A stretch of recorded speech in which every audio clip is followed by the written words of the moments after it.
Voilà, je vais vous faire une petite présentation du vélo. Voilà donc un cadre BXT 135. Pour tout dire de A à Z, je l'ai commandé le 7 juillet, reçu hier le 5 août, le jour de mon anniversaire comme par hasard, donc un peu moins d'un mois. Commandé directement sur le site de BXT. Du coup j'ai pris par DPD environ 120 € de frais de port et du coup il n'y a pas de taxe. Si tout le monde se demande, il n'y a pas de taxe de douane, elles sont déjà payées par le fournisseur.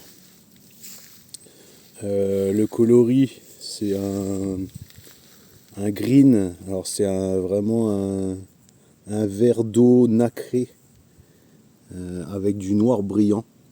Franchement la peinture elle est très très belle. La finition, le vernis, et franchement il n'y a rien à redire. Au niveau du boîtier de pédalier, le filetage il est propre. Au niveau de la direction, montage de fourche, c'est franchement propre de chez propre. Alors voilà, commencez pas à critiquer certains. Si vous n'avez pas essayé, vous pouvez pas savoir, donc arrêtez de juger les gens. À côté de ça, j'ai deux autres vélos montés en SRAM ITEP AXS.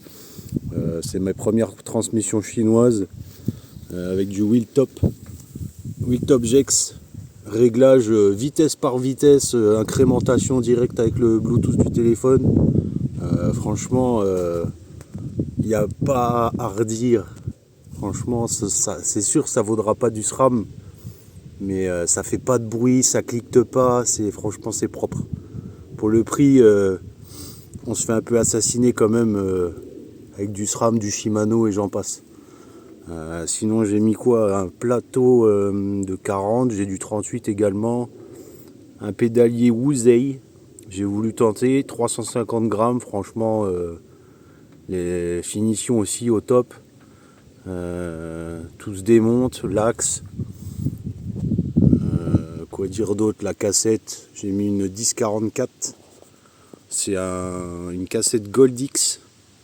Alors à voir à l'usage, est-ce qu'elle va faire plus de bruit? Peut-être parce qu'elle est allégée, donc à voir. Après, là j'ai dégraissé la chaîne qui est neuve, une KMC.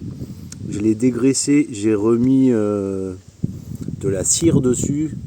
Le bruit, il n'y a plus rien du tout. Donc à voir dans le temps, s'il faut en remettre plus souvent, j'en remettrai. Quoi dire de plus? Oui, la taille du cadre, c'est un 54. Nickel pour moi, je fais un 76 avec une entrejambe de 82. En moyenne, j'ai une sortie de selle à 73 cm 5. Voilà, après le petit autocollant là, je les avais en stock, alors je me suis dit bah ça va très bien, le vélo est vert. C'est juste du sticker hein, voilà, pour m'amuser. J'ai passé toutes les visseries qui sont livrées couleur inox chromé, je trouvais ça pas très beau, j'ai tout passé en noir, j'avais du stock dans les vis, donc il m'en manque un petit peu là par exemple. Sinon les roues, c'est des roues CSC que j'ai commandées directement chez CSC. Je suis passé directement sur leur site également en communiquant avec eux. C'est des roues Gravel avec des internes de 32 mm et extérieurs de 40 mm. Dessus j'ai monté des Touareg pour le sec en 45.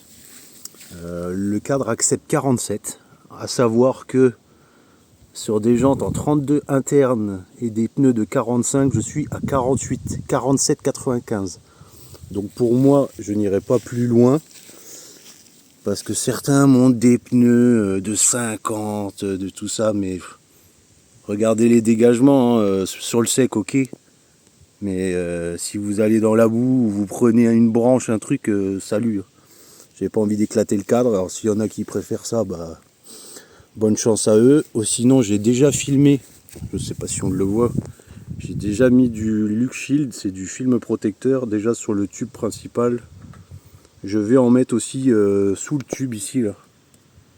Je vais en mettre dessous pour protéger des cailloux.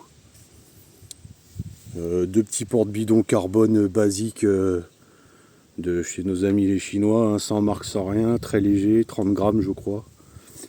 J'ai repris mes pédales Look X-Track Race Carbone, qui sont des très bonnes pédales, 350 grammes la paire si je ne me trompe pas. Voilà, après moi j'ai l'habitude, je fais beaucoup de long, dont race cross, des choses comme ça.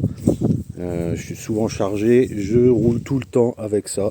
Une rest strap, elle est top, elle s'adapte exactement pile poil sur les cadres en taille 54 en tube diagonal. Quoi dire de plus? Tige de selle d'origine vendue avec. La selle, celle-là, c'est une rillette 3D, elle est hyper épaisse. Je l'ai utilisée sur plus de 500 km sur 24 heures de vélo. Franchement, au top, avec un bon cuissard. Par contre, ne pas négliger les cuissards, hein, comme d'hab. Le cockpit, voilà, cintre intégré. J'ai changé par contre, sur conseil des forums, j'ai changé les roulements de direction tout de suite. J'ai changé mon expander parce que je ne le trouvais pas beau. Voilà. Après, alors le passage des câbles, il est comme ça. Je suis pas un fan. Il faudrait que je trouve comme les potences d'EDA Superbox ou autres avec les bagues et entretoises intégrées, un peu cachées, c'est un peu plus joli. Le passage des câbles, j'ai pas galéré. Certains me disent qu'ils ont galéré. Moi, j'ai pas galéré. Après, j'ai des aimants, des fils exprès pour tirer tout ça. Voilà, les leviers également. Quoi dire d'autre? Les freins. Si. Les freins, alors c'est des pièces forgées. Franchement, ça fait vraiment le taf. Pour l'instant, ça demande à être rodé. Les plaquettes, elles sont d'origine. J'ai gardé par contre des disques Campagnolo qui ont une très bonne accroche. En 160 devant derrière.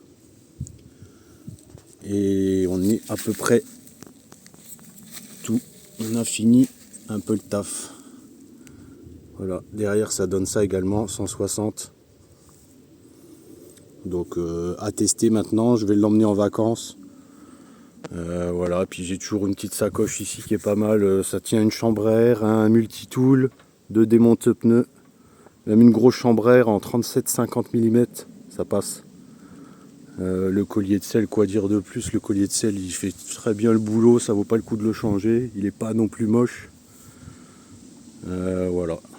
Donc l'avantage, c'est que il a des points d'ancrage pour les gens qui font du bikepacking ou des gravels longue distance sur des grosses épreuves. On peut mettre des garde-boue, point de fixation, et devant on peut mettre des sacoches sur les têtes de fourche. Je suis pas un fan, mais quand il faut rouler chargé avec une petite toile de tente ou un hamac, un duvet, bah c'est bien pratique quand même, quoi. Parce que quand il n'y a pas de point d'accroche, il y a des systèmes, mais c'est vraiment pas top, c'est pas optimisé, et c'est vraiment bancal le truc. Donc là, voilà. Le vélo, il sort à peu près complet à 2270 €. Je compte pas les pièces que j'avais déjà, hein, elles sont incluses dans le prix. Donc moi, ça me revient moins cher avec les pièces que j'avais déjà en stock. Et le cintre, c'est un 400 par 100. Donc on est pas mal.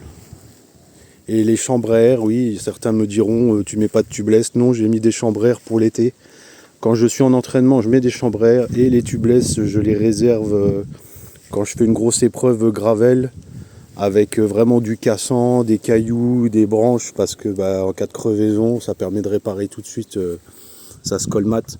Mais sinon, à l'usage, moi, je crève quasi jamais. Je crève jamais. Dans ma vie, j'ai peut-être crevé 2 fois je sais pas, en 30 ans de vélo, quoi. Donc jamais.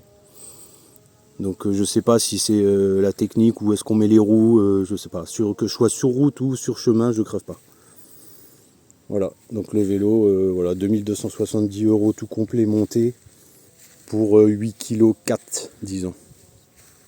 Voilà les amis, si vous avez des questions, n'hésitez pas.